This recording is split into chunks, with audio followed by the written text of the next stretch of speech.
ta grâce ce matin. Alors que nous avons quitté nos maisons, étant venus en ce lieu, et une autre expérience, pour t'entendre nous parler, nous orienter, nous inspirer et nous faire faveur de tout ce qui émane de ton évangile de Dieu. Tu nous as envoyé Malachie 4 pour confirmer que tu es un Dieu vivant, qui est au milieu de son peuple et qui est conduit par la puissance de sa parole et par son amour agissant. Car nous recevons tout de par ta bonté, Seigneur. Nous recevons tout grâce à ta compassion, à ton amour pour chacun de nous. Et c'est tel que nous sommes entrés, nous prions que ça soit différent de la manière dont nous sortirons. Parce que toi, tu as eu la prééminence sur toutes choses, comme avec ceux de Marius. Nous livrons nos cœurs, nos projets devant nous. À ton honneur de la gloire et de la puissance. C'est que nous sommes dans le nom de Jésus-Christ. Nous avons ainsi prié. Amen. Oh, jusqu'à la fin, jusqu'à la fin de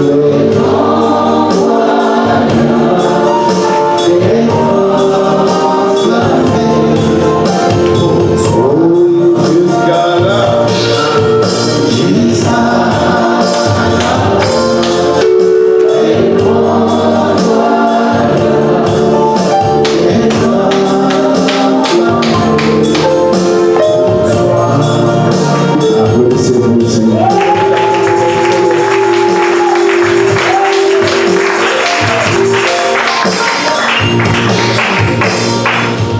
Comme je l'ai dit, nous continuons avec ce thème important. Tenir les guerres de l'Éternel. Parce que c'est à quoi nous sommes appelés. Et nous essayons de découvrir par la grâce du Seigneur, en considérant ceux qui nous ont précédés dans ce combat,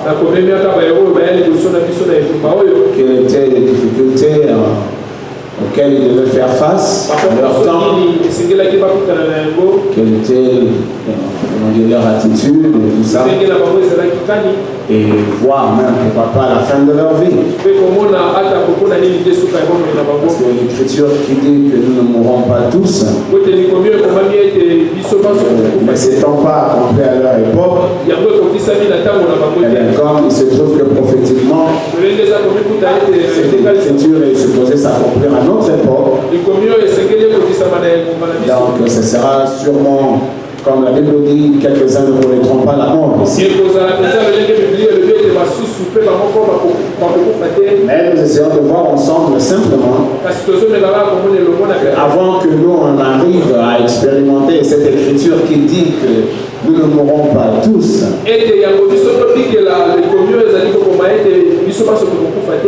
Nous voulons apprendre, voir quels sont les éléments qui nous accompagnent pour qu'on arrive à cette plus grande bénédiction.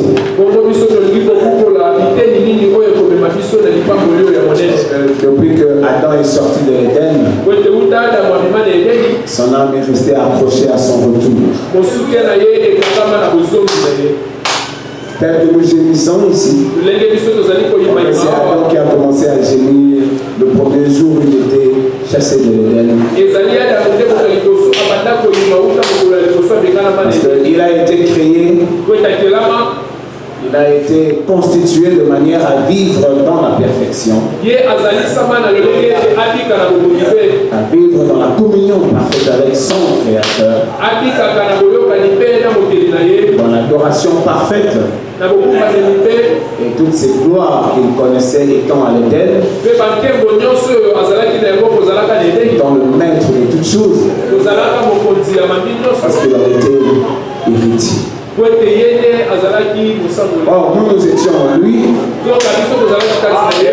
Nous n'avons pas connu l'Éden, malheureusement pour nous, peut-être. Nous n'avons connu que cette forme de vie. Et alors, comme chaque humain, naturellement, on est plus enclin à s'accrocher à cette vie, naturellement. Mais nous constatons que la Bible ne dit pas ça comme ça. Et quand nous considérons les guerres de l'Éternel, c'est que le roi David, parce que c'est de là où ça vient, avait pratiquement toute sa vie consacrée à l'Éternel. De sorte qu'il était un homme selon le cœur de Dieu. Et alors nous voulons apprendre ces choses aussi. Quand nous croyons être sortis des dénominations, sortis de ces mouvements pentecôtistes et tout, et apprendre comment marcher avec ce Seigneur qui est si exigeant et qui est aussi tellement complexe. Comment marcher avec lui, comment tenir avec lui. Nous voyons aussi surtout avec tout ce qui se passe, la situation de notre pays et tout, toutes ces crises politiques qui influent sur la vie sociale, parce que l'économie ne tourne pas, tout est comme gardé, enfin, tout est comme retenu au ralenti là. Nous pouvons en sentir les effets. Alors dans des situations comme ça, où chacun choisit son camp, pour annexer notre camp, où chacun se positionne de manière à dénigrer l'autre, tout ça, on est dans une situation où quelle doit être notre attitude par rapport à tout ça? D'un côté, nous sommes des Congolais, le pays nous appartient. Nous voyons comment ceux qui ne sont pas supposés, n'est-ce pas, tenir les rênes, tiennent les rênes. Et on ne comprend pas comment les choses se passent au milieu de nous. Rien ne marche. On critique tout partout. Les gens sont énervés. Et de l'autre côté, il y a le problème d'argent. Bon, le marché d'emploi ne fonctionne plus parce qu'il y a plus d'investissement. Mais quelle doit être l'attitude du croyant? Parce que bon, on a tendance à être tous énervés. Alors en principe, nous, on devait manifester autre chose. Soutenir les guerres de l'Éternel. C'est vrai que nous lisons à propos de Paul. Quand même Dieu a dit à Ananias, tu vas vers lui, je vais l'utiliser vers les nations, et je lui dirai comment il aura à souffrir pour moi. On a vu dans Acte 20, Paul était déjà entré dans ce genre de souffrance. Et comment même il le déclare en disant il ne fait plus cas de sa vie. Comme si elle était précieuse. Quand Paul le dit déjà dans Actes des Apôtres, quelqu'un dira, ça c'est Paul. Quand nous retournons dans les évangiles, nous découvrons que ce langage, comment dire, ce discours a précédé celui-ci. Et cette fois-là, ce n'est même pas, comment dire, un croyant qui le dit, mais c'est le Seigneur lui-même. Il dit, vous pleurerez, vous lamenterez, vous serez de persécution. Et il dit aussi que celui qui va aimer sa vie plus que moi, dans le cas échéant, être même prêt à mourir. Donc nous voyons que cela a une plus grande portée si on le limiterait seulement à Paul. Comme nous avons essayé de le voir ici. Les apôtres, ils sont carrément passés en martyrs.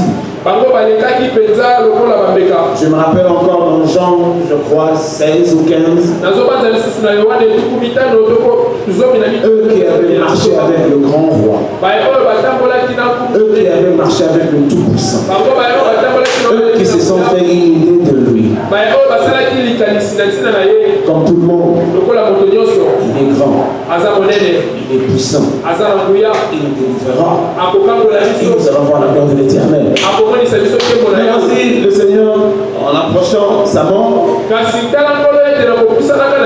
il se met à leur dire ce qui sera leur part. Il leur révèle que ce sera difficulté sur difficulté. Il commence à leur dire s'ils m'ont haï, ils vont aussi vous haïr. Les difficultés que je connais, vous aurez aussi à les connaître. Vous serez trahis, vous serez emprisonnés. La Bible dit, c'est le Seigneur Jésus-Christ lui-même. Quand il a tenu tout ce discours, des épreuves et des tribulations, les apôtres ont eu une attitude. Ils étaient attristés. Mais lui, il les regardait et il leur dit, oh, vous êtes triste. Parce que je vous ai dit ces choses. Lisez, c'est dans Jean 10, Jean 15, 16. Il dit, bon, je vous le dis, afin que quand ces choses arrivent, que vous ne soyez pas surpris. Eux, ces apôtres, avaient une autre idée de ce qu'était l'évangile. Ils avaient vraiment une autre idée. C'est un peu comme nous disons, quand nous venons au Seigneur, nous ne pensons qu'à nous-mêmes. Et comment nous sommes sauvés et comment nous sommes accompagnés. Nous venons pour nos besoins matériels parce que nous voulons vivre. Je tomberai malade, on priera pour moi, je serai guéri. Ou peut-être mon problème avec la famille, la malédiction sûrement s'arrêtera juste à ce seuil ici de l'église. Ma fille va enfin prospérer. C'est un peu comme je vous dis ici. William Branham dit, je crains qu'on ait montré l'autre face qui n'est pas la vraie face de l'évangile de Jésus-Christ. Et c'est un fleuri et aller jusqu'au ciel. Alléluia. Ils étaient tristes. Mais quand bien même ils étaient tristes, oh, le Seigneur ne s'est pas arrêté. Il a simplement poursuivi à leur dire ce sera leur sort. Et bien aimé, aucun d'entre eux n'est resté en vie. Ils sont tous, ils sont tous morts de manière brutale, de manière prématurée, de manière violente.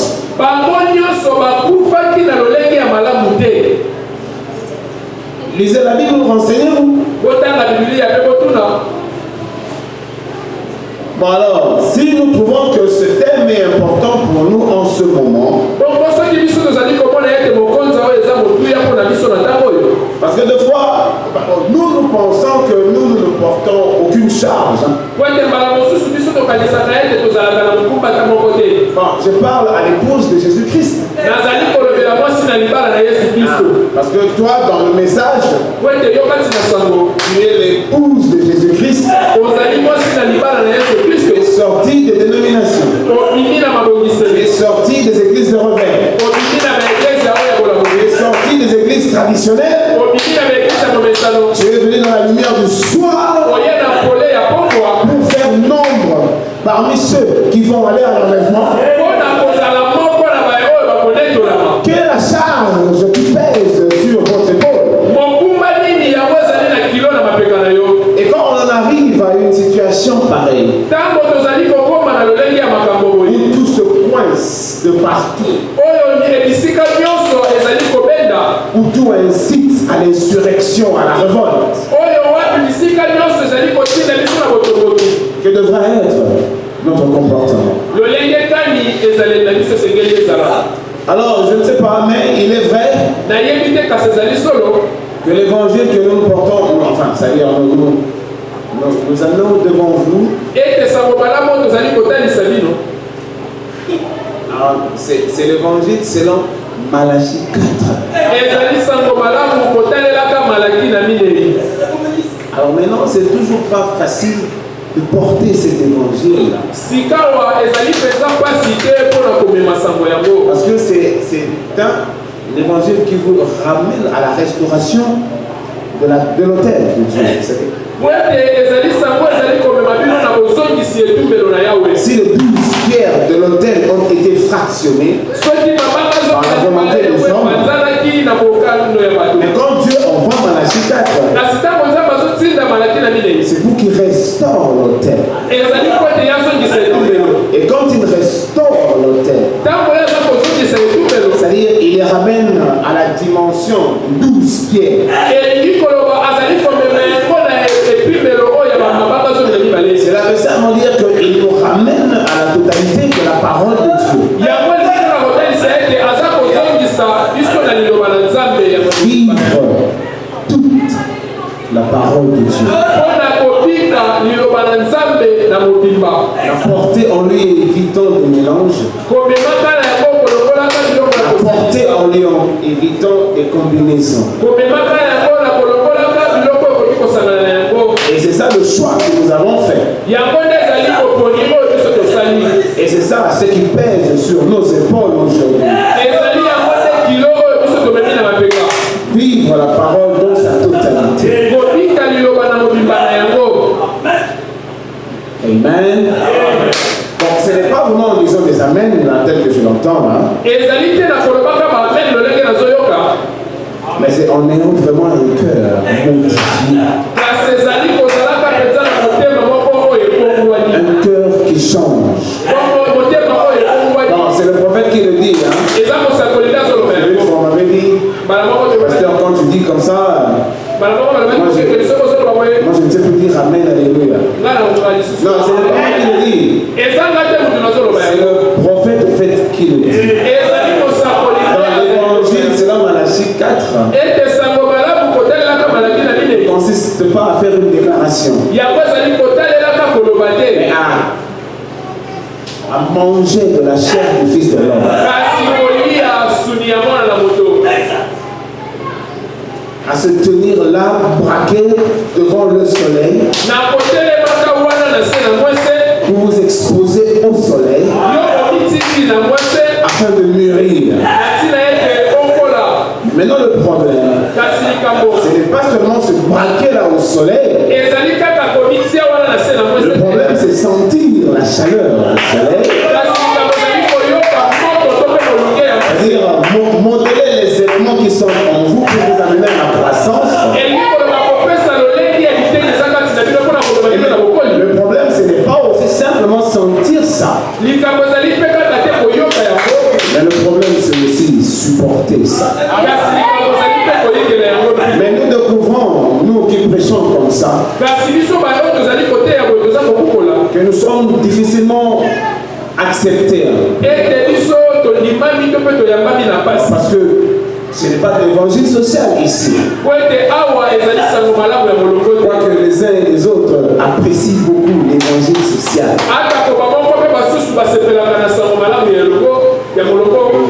Celui-là, il est très dur. Celui-là, c'est la parole de Dieu.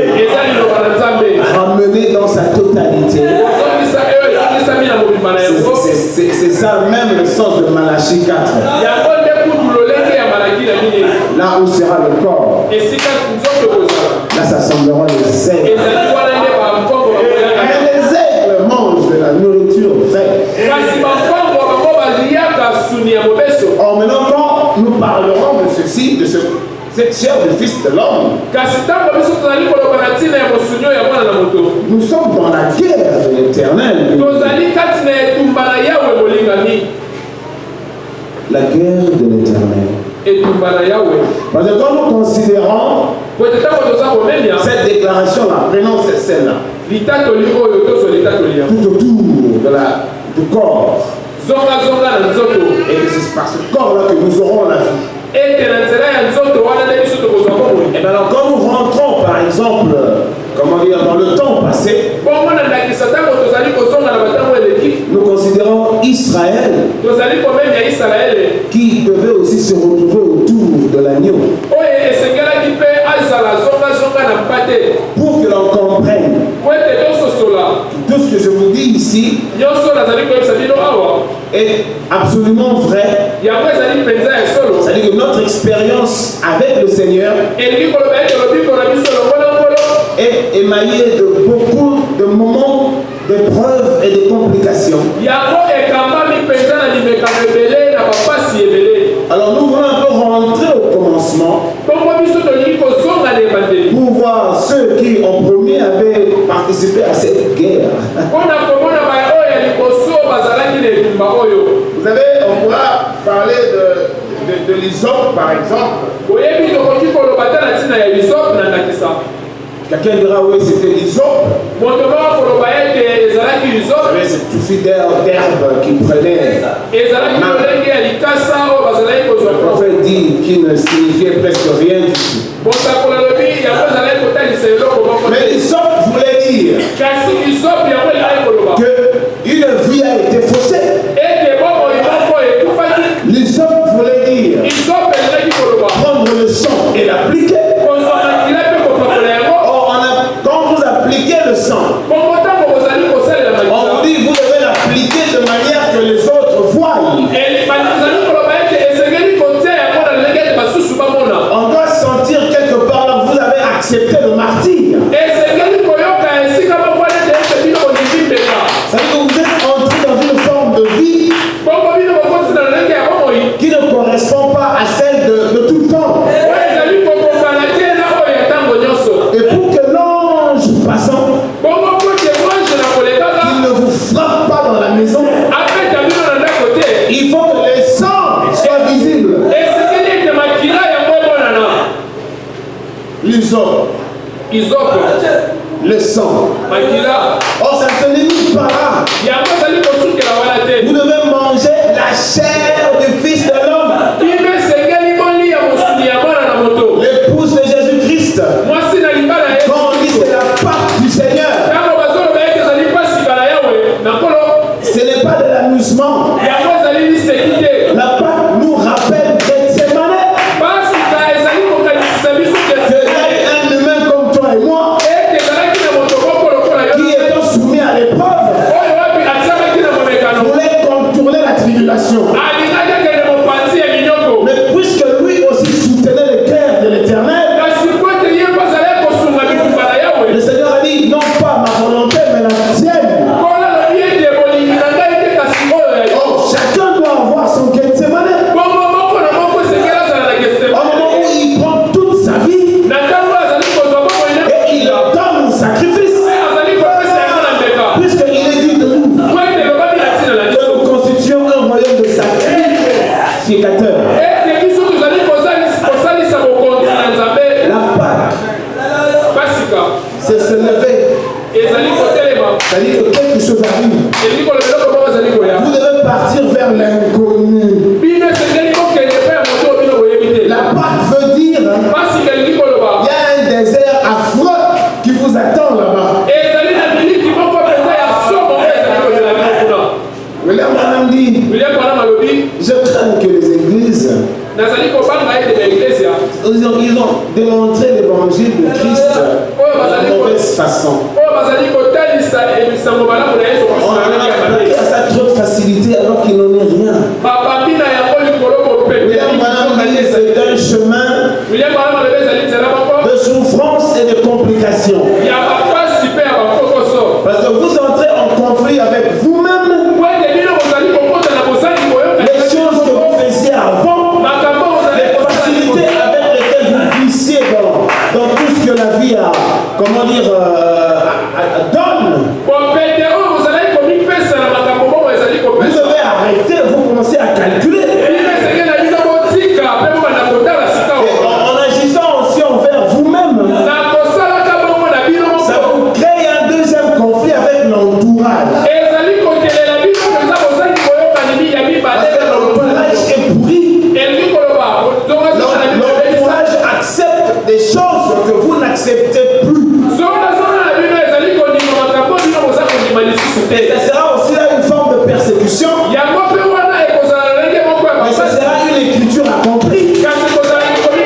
le Seigneur.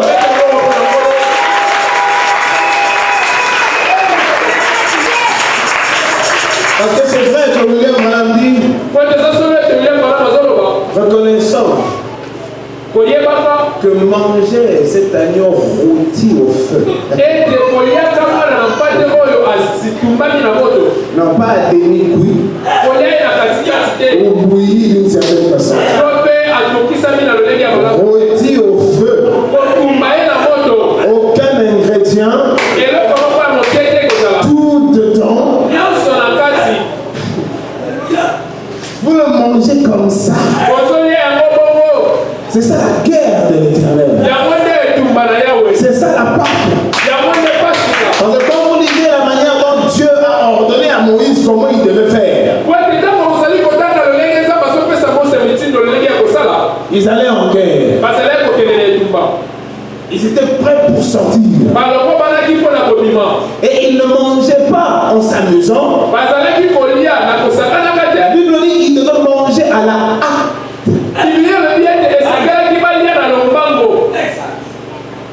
Le prophète dit, sachant que cet agneau-là, la chair du Fils de l'homme, qui vient s'exiger dans ta vie, en t'interdisant les choses qui te font vivre, en te poussant pratiquement à l'impossible, vous êtes presque coincé et votre droit d'aînesse est menacé.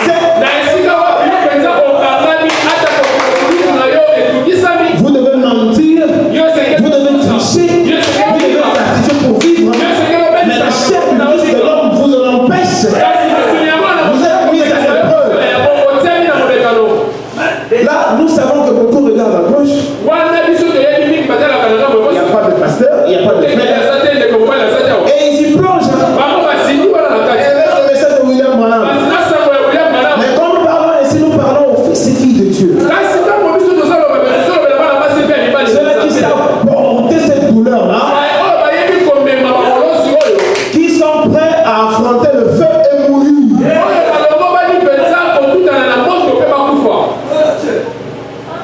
Qui sont prêts à tout perdre pour gagner, garder leur témoignage. Je suis chrétien. Je suis chrétien. Ça, c'est pas dans mon domaine. Et qu'on vous dise, écoutez, ou l'on vous dise, écoutez, mais Dieu comprendra. William Branham dit, Dieu ne comprend jamais rien que sa parole. Vous vous trompez vous-même, mais Dieu tiendra compte absolument. Mais le vrai combattant, il pense avec Dieu. William Branham, considérant ces choses, parce que qu'est-ce qu'on ne lui disait pas? Tu arriveras à prêcher des bancs vides. Tu resteras tout seul. Parce que tu penses que c'est toi qui vas arranger ces choses. C'est toi vraiment qui va arrêter ça. Mais c'est vrai que Billy avait vraiment un problème. Parce que vous vous rappelez encore une fois, il causait avec une sœur en Christ qui était très mal habillée.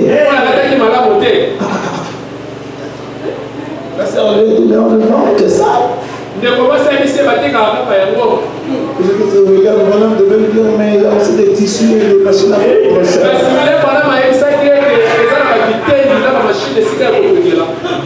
S'il vous plaît. Amenez les gens à confirmer la parole de Dieu. À vivre décemment. Que les filles contrôlent leur corps par leur habillement. Alors que la mode se veut serrer.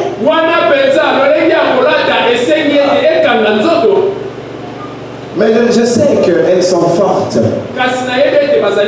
Mes sœurs en Christ qui prennent en compte la décence quant à leur accoutrement.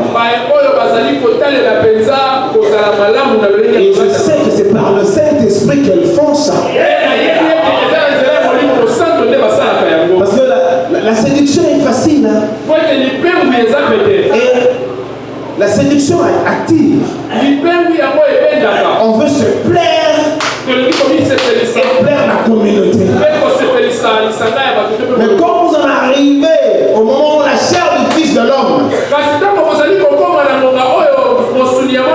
t'oblige à ne pas t'habiller comme les autres, là commence un conflit avec vous-même. Parce que naturellement, comme on dit, la femme a cette tendance à s'exhiber. Je dis bien naturellement, comme on dit, la femme a cette tendance à s'exhiber. Je ne veux pas entrer dans tout ce que William Branham dit dans Mariage et Divorce. Mais il est évident que quand vous êtes devenu céleste, vous allez faire comme Paul. Tout ce qui vous profite dans le monde, mais qui contredisent la parole de Dieu, vous allez carrément donner un coup de pied.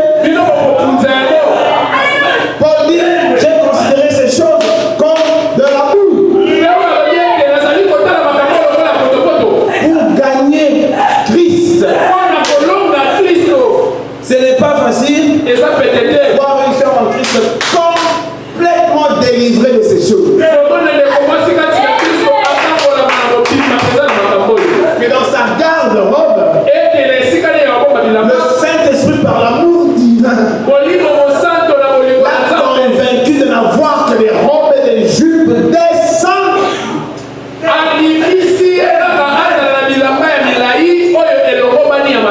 Non, je n'ai pas dit Moulaï. J'ai dit qui couvre le corps. Parce que bon, le Moulaï, ça veut vraiment rien dire. Parce que d'ailleurs, qu'est-ce que nous ne voyons pas? Les jupes sont Moulaï, mais aux hanches, ça sert. Il y a une malignité dans les filles du message, ils mettent de longues robes qui sont longues. Quand ça arrive aux hanches, ça vous balance comme un fer. Et ça rentre dans les églises, on regarde, on dit au Seigneur, aie pitié. Et parce que William Branham dit, si vous voulez, on voit que l'église est spirituelle.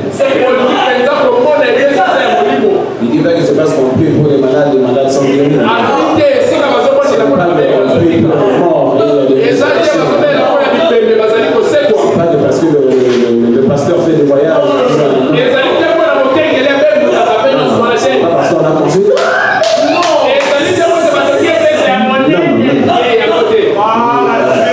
Regardez le comportement des femmes. Et William Branham sait.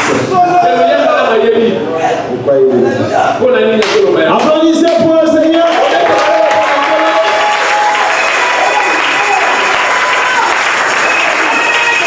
Soutenir le cœur de l'Éternel. S'il vous plaît. Paul est pris pour un modèle. Mais on avait vu aussi que David était un modèle. Et que sa maison était supposée être stable. Quand on dit une maison stable, cela ne veut pas dire que vous n'aurez pas de difficultés, non. Mais le Seigneur vous donnera une foi qui soutient votre âme. Et quand les temps difficiles arrivent, parce que le Seigneur n'arrête pas les temps difficiles, non. Mais quand les temps difficiles arrivent, vous avez simplement une conviction en vous que vous passerez l'épreuve et qu'au moment venu, le Seigneur se souviendra de vous. Et même après tout,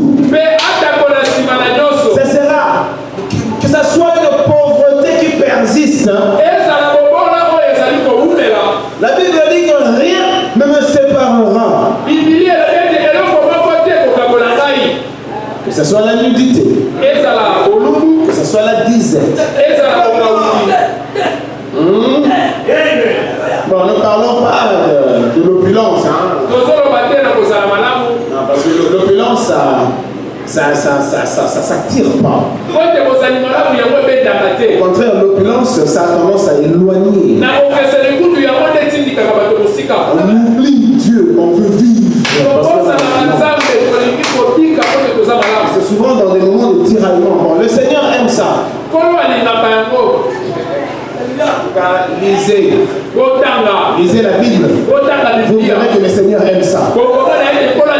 Des moments de tiraillement. Des fois, quand ça n'arrive pas, le Seigneur provoque ça. Il veut voir comment est-ce que vous allez lui dire, Seigneur, je t'aime malgré tout.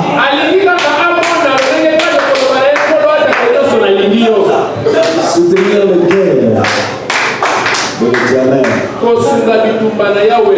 Nous sommes l'épouse du Seigneur Jésus-Christ. Maintenant, le problème avec nous est que nous portons une grossesse. Nous avons été fécondés au contact avec la parole de Dieu. Nous sommes Apocalypse 12. L'épouse est en travail. Elle est alourdie par l'enfant qu'elle porte. Si elle doit avoir du temps pour autre chose, ça ne sera que penser à cet enfant qui fait. C'est rassurant qu'elle est en train de manger de manière qui convient pour protéger l'enfant. C'est rassurant qu'elle ne va pas sauter à gauche ou sauter à droite. Elle doit protéger cet enfant.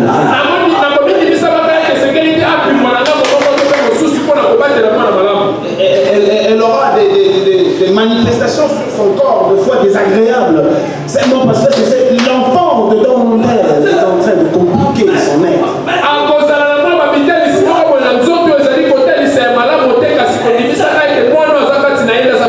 Et plus encore quand le moment de la maternité vient.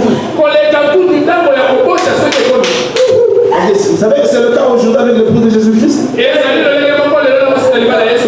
Aujourd'hui, l'épouse de Jésus-Christ est prête à enfanter.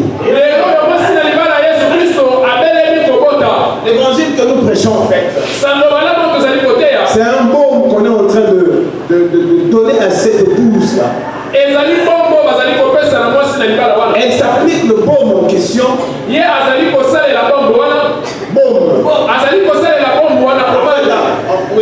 Afin d'adoucir sa musculature ou ses articulations. Le baume a une certaine odeur, mais il faut supporter l'odeur. Parce que le problème de l'épouse, c'est l'enfant.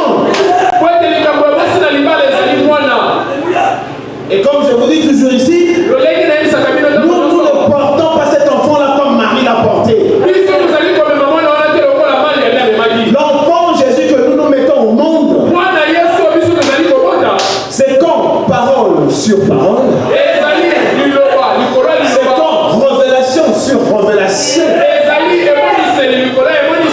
expérience après expérience, le Seigneur nous amène à la stature parfaite de l'homme. La Bible dit être amené à la plénitude de Dieu.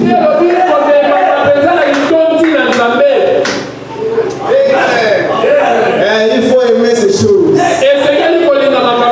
L'épouse, ce sont ces choses qui concernent, qui vibrent dans sa âme.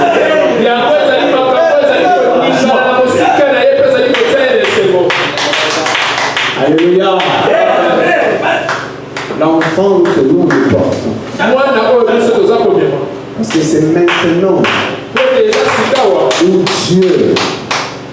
où Dieu veut ramener l'homme que tu es à son état adamique. Dieu veut nous ramener à l'Éden. Non pas l'Éden de l'Éden que vous connaissez, mais retourner à la relation parfaite avec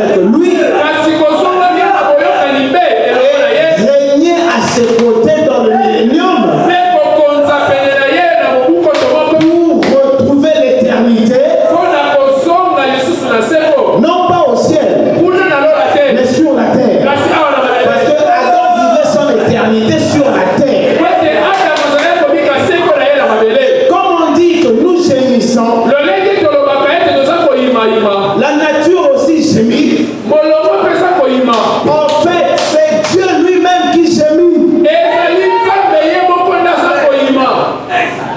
C'est Dieu qui gémit. Comme je vous dis toujours ici, quand nous nous réunissons, le premier à bénéficier de cette réunion, c'est Dieu. Quand il a créé Adam et Ève de l'autre côté, le premier à bénéficier de la beauté de cette création, c'était Dieu. Et quand il a perdu la communion avec son enfant, le premier à souffrir, c'était Dieu. Mais on nous fait voir de la part de l'homme, parce que Dieu s'est privé de ce bonheur-là. Dieu s'est privé de cette joie, parce qu'il fallait qu'il y ait une période de tribulation. Je vous avais dit une fois ici comment le Seigneur Jésus-Christ a dit aux disciples au soir où il partageait la Pâque avec eux. Il y a une simple petite phrase courte. Et beaucoup n'y prennent pas garde. On dit. Il dit, j'ai tellement désiré de manger cette Pâque avec vous. Parce que le Seigneur voulait avancer. Il voulait vraiment avancer. Il voulait aller à la croix. Après la croix, il sortira victorieux.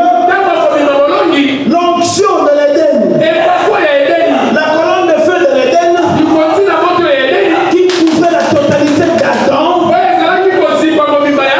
en fin de compte retourner dans l'homme.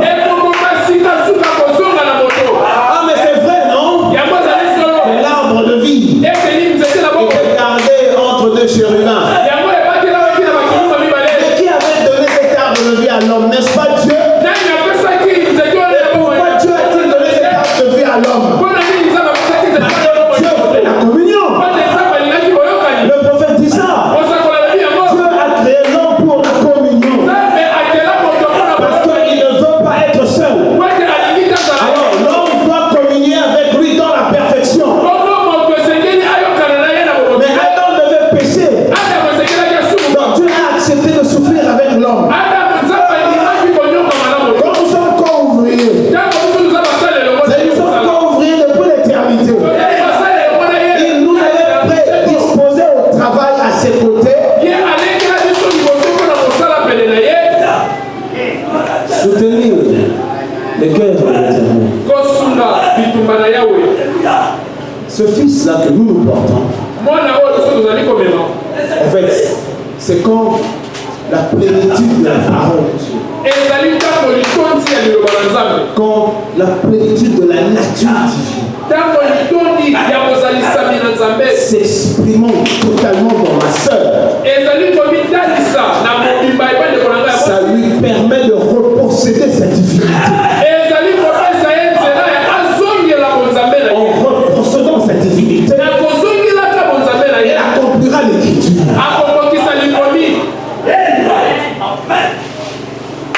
Elle accomplira l'écriture. Dieu a programmé des éléments pour chaque période. L'écriture à accomplir ici, c'est permettre le troisième bout, où toi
Quand nous rencontrons le Seigneur Jésus-Christ.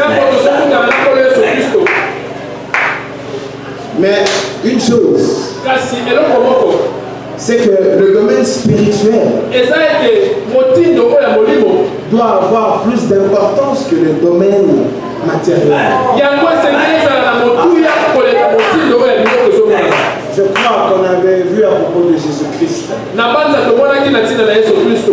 Quand on lui a amené sa mère. Bon, c'était sa mère. On lui a amené ses frères. C'était ses frères. Amen. Ils sont venus le chercher. Je vous avais dit ici que Marie avait vraiment un problème. Donc, tout le monde parlait de son fils qui s'attaquait au temple. Et il attaquait les serviteurs de Dieu, les pharisiens, les scribes.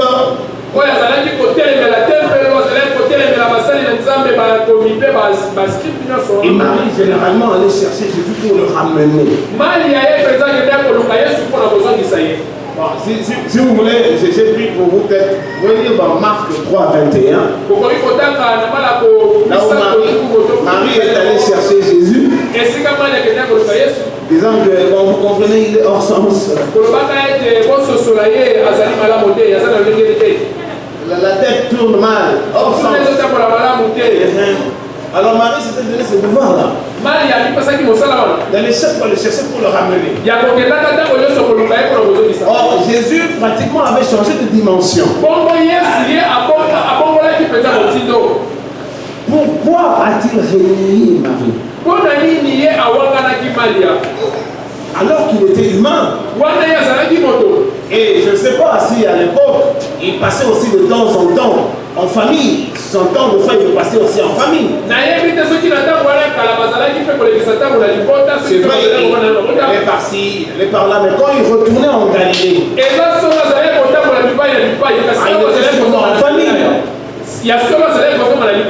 C'était humainement parlant sa mère. Mais il le régnait.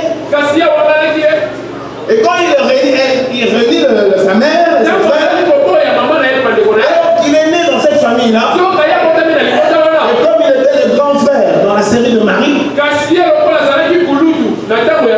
parce que comme on dit, Joseph était déjà un homme âgé, sûrement marié avant, sûrement d'autres enfants avant Marie, mais le premier dans la matrice de Marie, c'était Jésus. Et Joseph lui a donné d'autres enfants après. Jésus étant leur grand frère, il a grandi au milieu d'eux. Il y avait une affinité, c'était ses frères et ses sœurs. Il va jusqu'à les régner. Ma mère. Qui est ma mère? Marie était bel et bien là. Mon frère. Qui est mon frère? La Bible dit. Il a regardé tous ceux qui étaient autour de lui. Il a dit, voici ma mère. Voici ma soeur. Voici mon frère. En fait, c'est peut-être parce que nous ne comprenons pas. C'est que quand nous rencontrons le Seigneur, il y a quelque chose qui arrive. Quand le spirituel s'en mêle, vous savez, des fois nous sommes lourds parce qu'en fait nous sommes lourds. Mais quand le spirituel s'en mêle, je vous dis, vous changerez de comportement. Jésus-Christ avait faim. Il a fait des choses en Judée. Il remonte en Galilée. Or, pour arriver en Galilée, passer par la Samarie. Le voyage était long. Il était physiquement fatigué. Et ils ont cherché que ce soit juste à côté d'un puits. Et les apôtres sont allés quelque part, je crois, à Sichar, chercher à manger.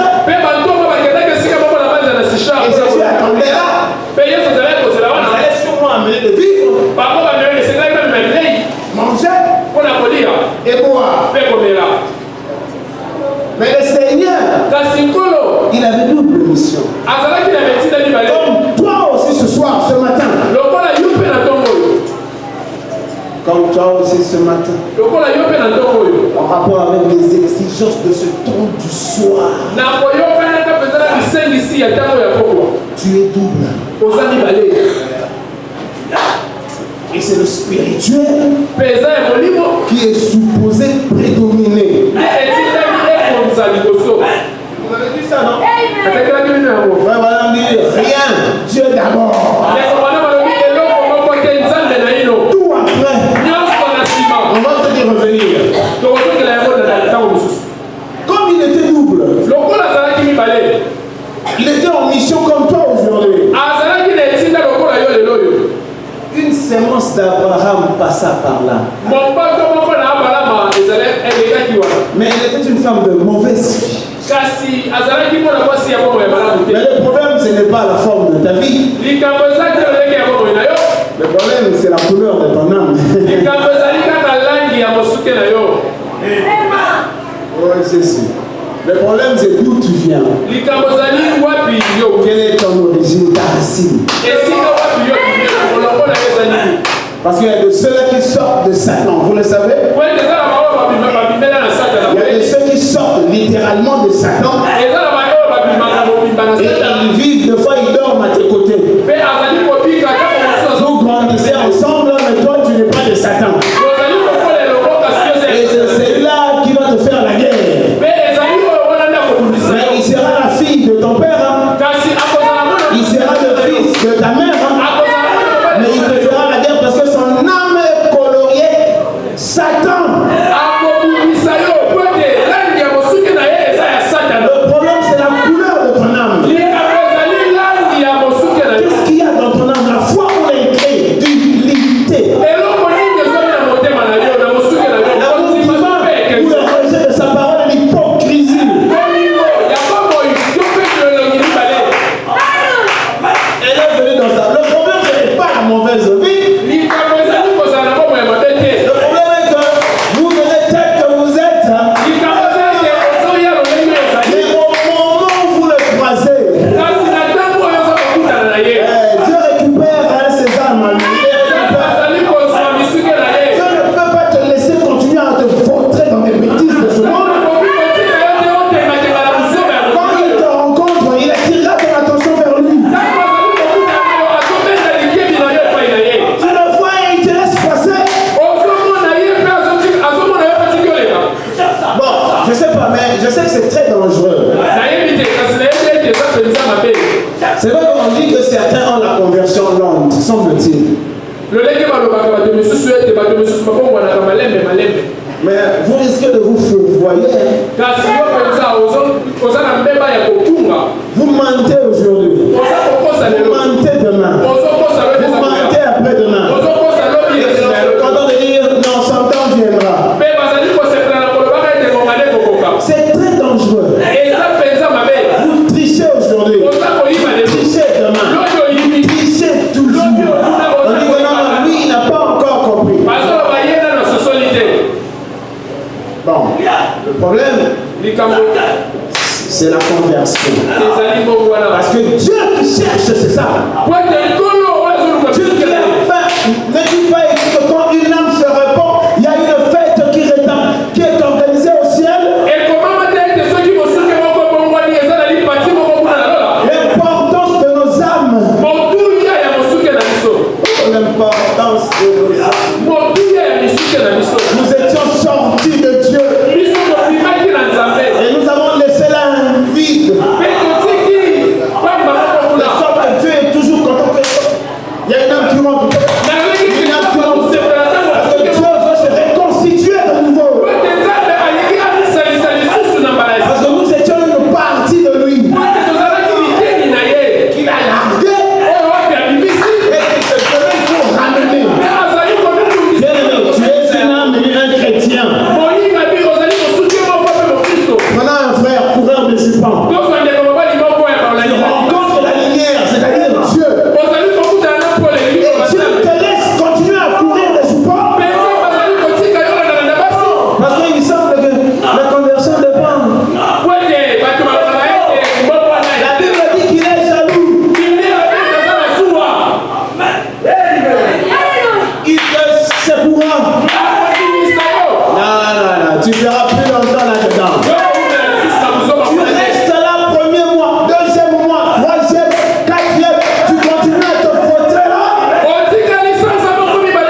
Repentez-vous.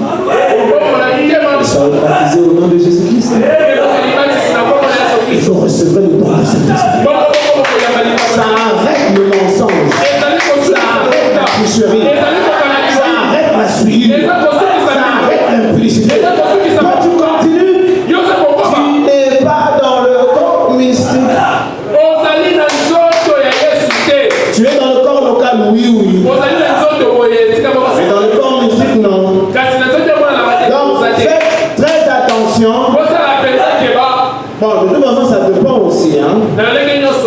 Ceux qui sont prédestinés à la vie, ils aiment la vie depuis leur cœur.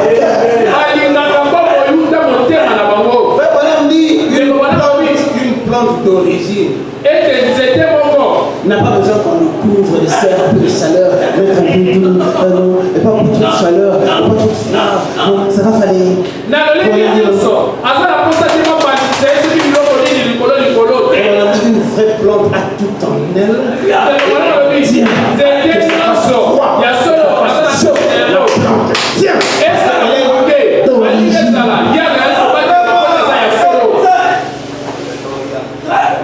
La femme samaritaine est arrivée là. Le Seigneur avait physiquement faim.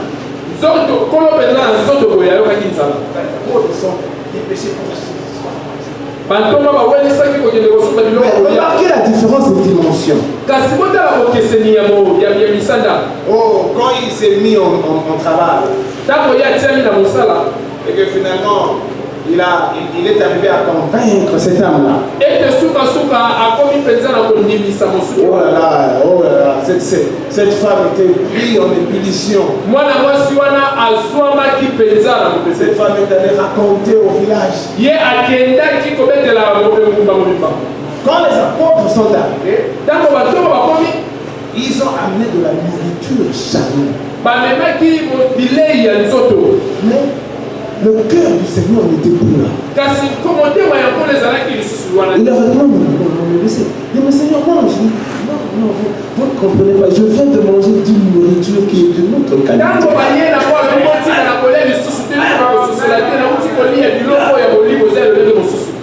Écoutez, quelqu'un a-t-il amené le pain ou notre absence? Les apôtres étaient si charnels qu'ils ne comprenaient pas que le plaisir de Jésus-Christ était d'accomplir la volonté de Dieu. Et la volonté de Dieu, c'était de vivre de manière à permettre à Dieu de sauver les âmes.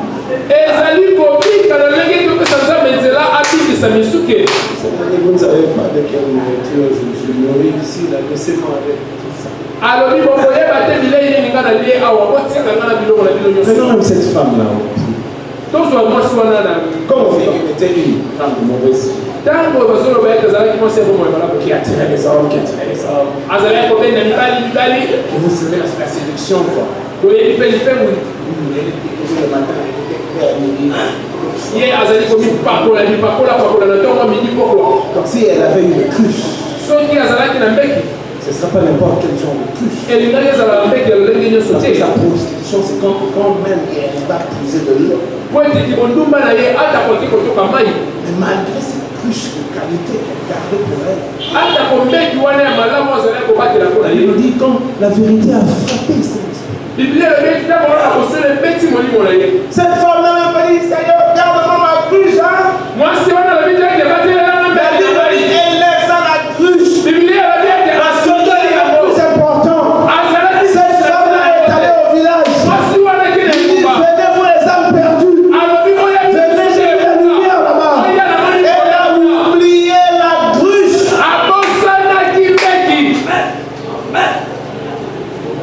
Il y aura toujours quelque chose que vous oublierez. Dans le spirituel. Qui est ma mère? Qui est ma soeur? Jésus-Christ a nié qu'il appartenait à une famille. Un jour, une femme idolâtre l'a vu.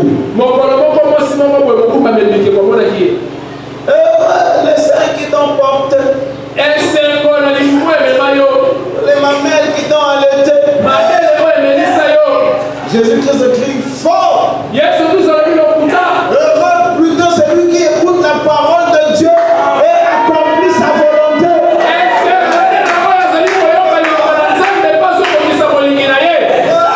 On a dit ça avec vous, hein? C'est dans la Bible. Heureuse celle-là qui t'a apporté.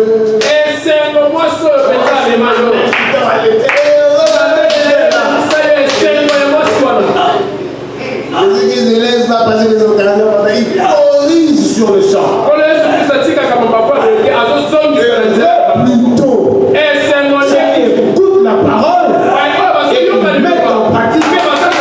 Parce que bien aimé, selon le message de William Branham, quand Dieu nous regarde, ce qui intéresse d'abord, c'est le problème spirituel. C'est le salut de l'âme. Ce n'est pas là comment la table sera garnie de nourriture. Il y aura un bon boulot qui trouvera pour toi en ville. Je vous dis que ça n'intéresse pas. Ce qui intéresse le Seigneur, selon le message de William Branham, voir si nous sommes prêts à vivre sa parole. Et le reste, ça peut toujours venir ou pas. Parce que la gloire qui vient, le bonheur qui vient. Alors, vous devez comprendre ces choses, hein?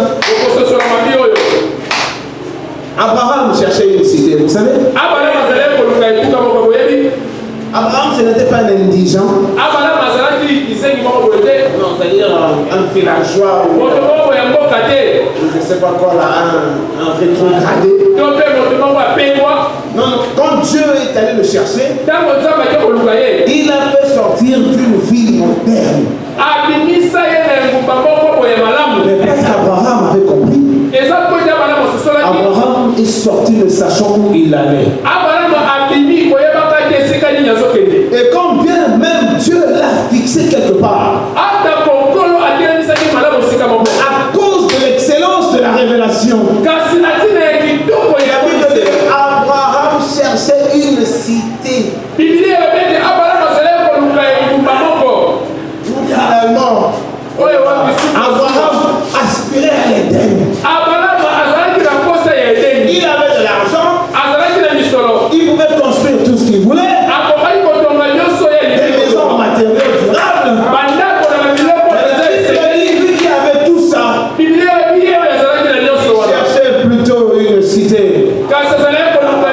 On parle de l'apôtre Paul, en tant que jeune pharisien, il avait de l'avenir. Mais il a tronqué pour la gloire céleste. Il croyait même qu'il allait vivre. Comme je vous avais dit, les Pierre, les André, les Matthieu, tous, comment dire, les Étienne, ils étaient tous martyrisés.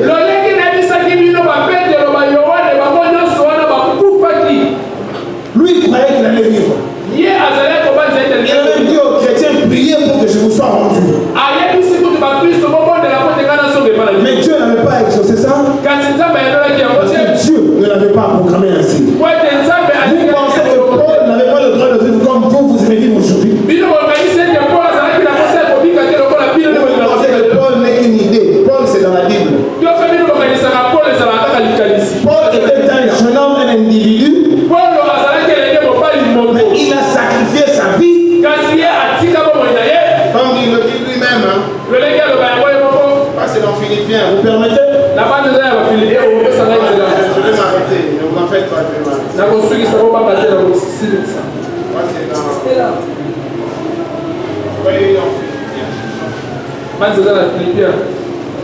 Philippiens, je crois qu'il vient après Ephésiens. Philippiens 3, 7e. Paul dit ceci.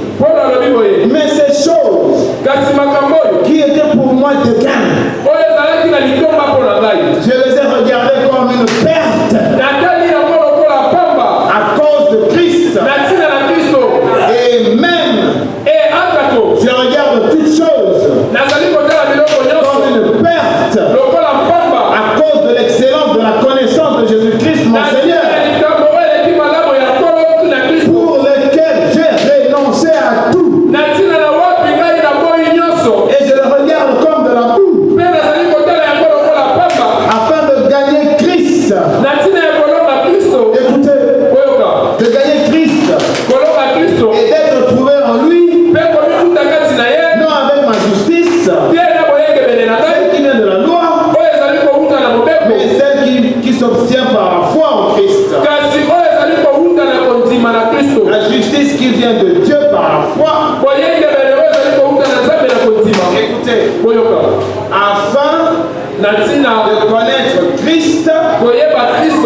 de ses souffrances, en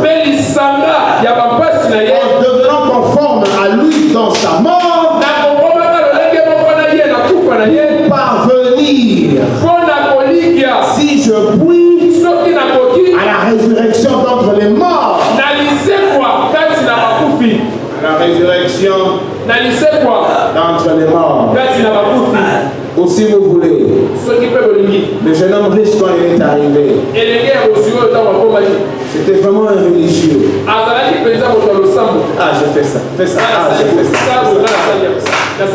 Mais il fallait qu'il fasse plus. Mais c'est ce plus-là que nous ne voulons pas faire. Remarquez que la Bible dit qu'il ne pouvait pas parce qu'il avait beaucoup de biens. Voyez, il s'en est allé. Il n'a pas pu. Il avait beaucoup de biens. Il avait investi dans sa vie. Qu'est-ce que vous voulez comme mon temps est en train de passer comme ça. Non, le problème c'est toi avec celui qui convertit. Amen. Vous allez me rappeler les Zachée? Moi j'aime beaucoup Zachée. Malgré qu'il était riche, mais il n'était pas satisfait. Il cherchait ce qui était plus que la richesse.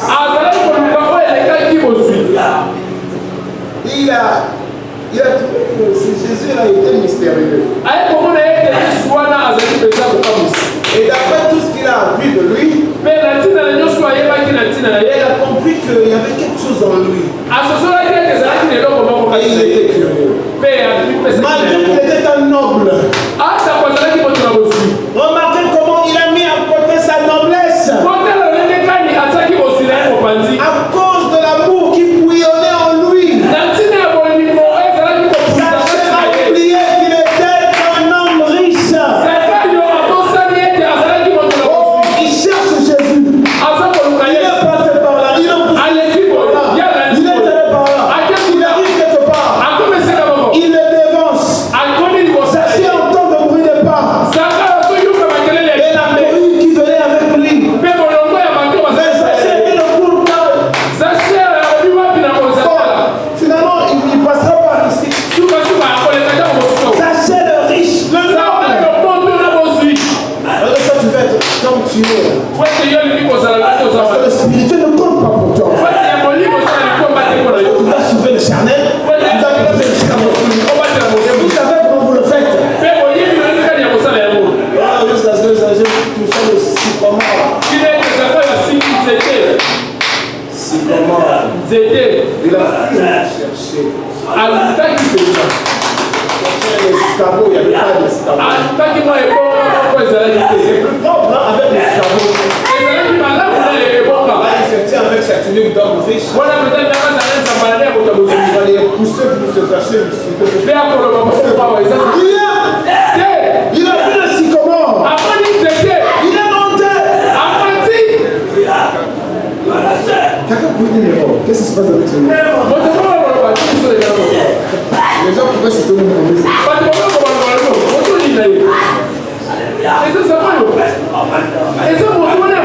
mais c'est que les gens ne savaient pas. Ils sont au cœur.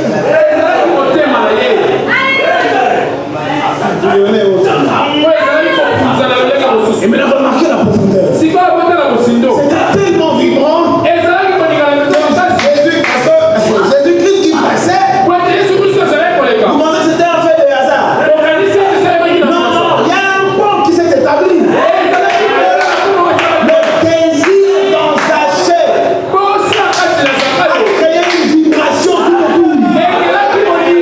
Le Seigneur, en passant par là, il a senti cette vibration. Lisez frère Branham, il vous dira comment ça se passe. Jésus-Christ a senti. Il y a quelqu'un qui est spirituel ici.